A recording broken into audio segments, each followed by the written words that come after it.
అలాంటిది మొన్నే ఇస్తే మళ్ళా ఇలాంటి తిక్క సమాచారం ఏంటండి? ఏంటి మాట్లాడడం? వీళ్ళు ఒక నాయకులా? వీళ్ళు కొంతమంది ఉన్నారు, వీళ్ళు మంత్రులుగా పనిచేశారు. ఎట్ట పనిచేశారు నాకైతే అర్థం కాలేదు. వాళ్ళు మాట్లాడితే మీరు క్వశ్చన్ అడుగుతున్నారు, మీరు వాళ్ళని ఖండించలేకపోతున్నారు.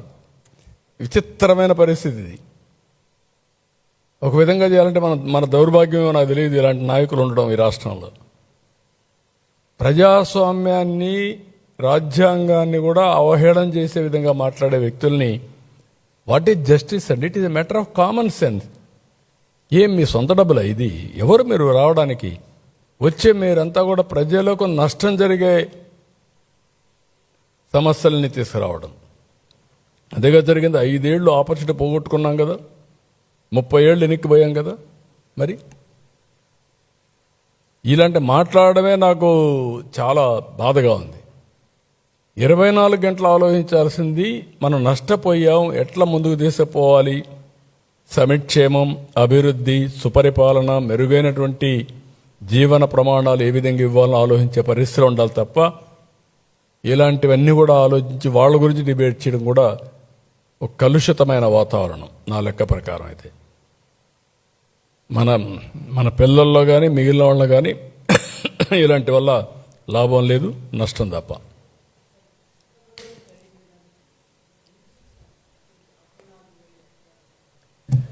అంటే రాజధాని ఎక్కడైతే ఇక్కడ ఉందో అడ్మినిస్ట్రేటివ్ ఇది ఉంది. అమరావతి వాళ్ళు ఇచ్చింది మీకు చట్ట ప్రకారం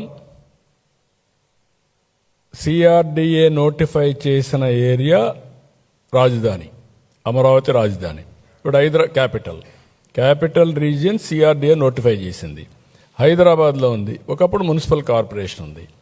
ఇప్పుడు వాళ్ళు గ్రేటర్ హైదరాబాద్ తీసుకొచ్చారు, అన్ని కార్పొరేషన్లు కలిపి. ఆ గ్రేటర్ హైదరాబాద్ మొత్తం రాజధానిగా ఉంటుంది, అడ్మినిస్ట్రేషన్ మాత్రం ఒక సెంటర్లో ఉంటుంది. That is the meaning. అక్కడే కోర్టు ఉంటుంది, అక్కడే ఒక ఎగ్జిక్యూటివ్ ఉంటుంది, లెజిస్లేచర్ ఉంటుంది, everything will be located there. That is the. అంటే ప్రపంచం మొత్తం ఒక పద్ధతి ప్రకారం పోతే ఎవడెటపోయినా పర్వాలేదు, నా ఇష్ట ప్రకారం నేను మాట్లాడతాను అడ్డదొడ్డంగా అంటే దానికి ఆన్సరే లేదు. ఎవరు ఊహించినటువంటి పరిణామాలు.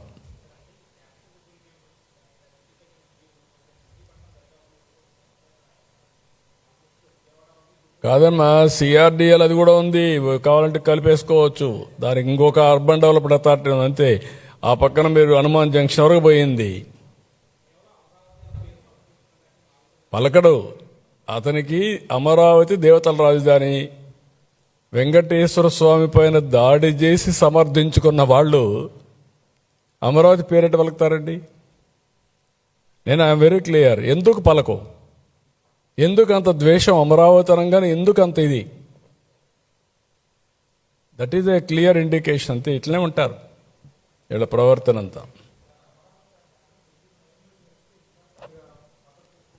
నేను ఎక్కడా లేని దాన్ని ఎందుకంటున్నా? మళ్ళా దాన్ని ఒక ఇష్యూ, మళ్ళా అన్ని రాష్ట్రాలకు పోవాలి, మళ్ళా 2/3 మెజారిటీ. ఇప్పుడు ఎవరు వీళ్ళకి సపోర్ట్ చేస్తారు? ఏంటి వీళ్ళ పుట్టుపూర్వతలు ఏంటి? ఈయనకి ఎవరు సపోర్ట్ చేస్తారు?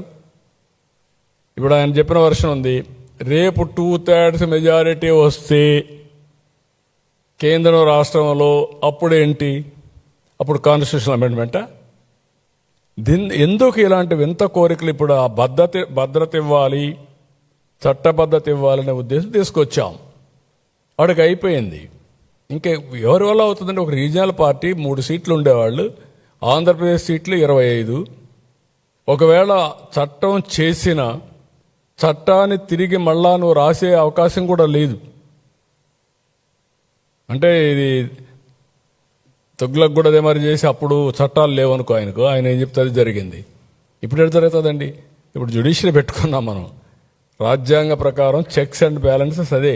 నాకు అధికారం వచ్చింది కాబట్టి చంపేస్తాను, నాకు అధికారం ఇచ్చారు కాబట్టి నా ఇష్ట ప్రకారం చేస్తారంటే ఏం చేస్తారు? లోపల పెడతారు, లేదంటే మెంటల్ హాస్పిటల్ పంపిస్తారు. ఈ విషయాలు మనం గుర్తుపెట్టుకోవాలి. ఏదంటే అది మాట్లాడడం కాదు.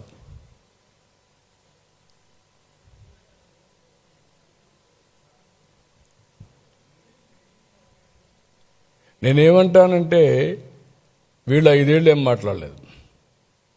వేరియస్ రూపేణ ఈరోజు వెంటిలేటర్ పై నుండి ఆర్థిక వ్యవస్థ, అలాంటి వెంటిలేటర్ పై ఉండడానికి ఎవరిచ్చారు? ఇప్పుడు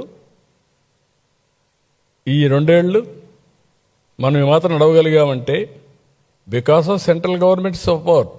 టోటల్గా Polavaram, Amaravati, even Visakhapatnam steel plant, zone, everything they are doing.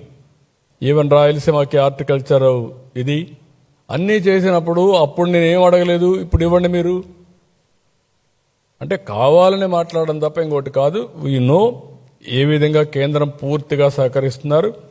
ఇది డబుల్ ఇంజిన్ సర్కార్, కేంద్రం రాష్ట్రం కలిసి పనిచేస్తున్నాం. ఇక్కడ ఏం పొరపచ్చాలు లేవు. ఈ రాష్ట్రం అంటే ఫైనల్గా మీరు గుర్తుపెట్టుకోవాల్సిన, మనం కష్టపడకుండా కేంద్రమే ఇవ్వాలన్నా కేంద్ర ప్రభుత్వంలో ఆధీనంలో ఉండే బీజేపీ ఉండే రాష్ట్రాలు కూడా ఉన్నాయి. కొన్ని పద్ధతులు ఉంటాయి, దాంట్లో maximum we are getting our funds. There is no second thoughts. ఎప్పుడూ లేనట్టుగా ఇప్పుడు మీరు మొన్న వీళ్ళు చేసిన పని ఏంటండి? నేను ఎప్పుడు చెప్తాను, విభజన కంటే ఆంధ్రప్రదేశ్ రాష్ట్రానికి పెద్ద నష్టం జరిగింది వైఎస్ఆర్ కాంగ్రెస్ పార్టీ విధ్వంసం. 30 ఏళ్ళు ఎన్నికపోయాం. 12-14% వడ్డీ రేట్లు అడిగేవాళ్ళు లేడని, ఆస్తులు తాకట్టు పెట్టడం ఏంటి? మళ్ళా ఇప్పుడు మాట్లాడుతున్నారు. డెఫినెట్గా మేము short term, medium term, long term plan చేసుకుంటున్నాం. తగ్గించాలి. 100% మనకు వచ్చే డబ్బులంతా శాలరీస్కి సరిపోతున్నాయి. Own resources శాలరీస్కి సరిపోయినాయి. కేంద్రం ఇచ్చే డబ్బులు వడ్డీకి లేకుంటే అసలు కట్టడానికి సరిపోతుంది. మళ్ళా ఏం చేయాలని అప్పులు తీసుకొచ్చి అవి కూడా చాలడం లేదు. ఇలాంటివి ఒక పద్ధతి. ఇప్పుడు తెలంగాణ ఉంది, 40% 30% state own resources on revenue expenditure. కొన్ని స్టేట్స్ ఆ విధంగా కొంచెం బ్యాలెన్స్ చేశారు. ఒక వ్యక్తి రావడం, పిచ్చి చేష్టలు చేయడం, రాష్ట్రాన్ని నాశనం చేయడం, ఇది కరెక్ట్ కాదు.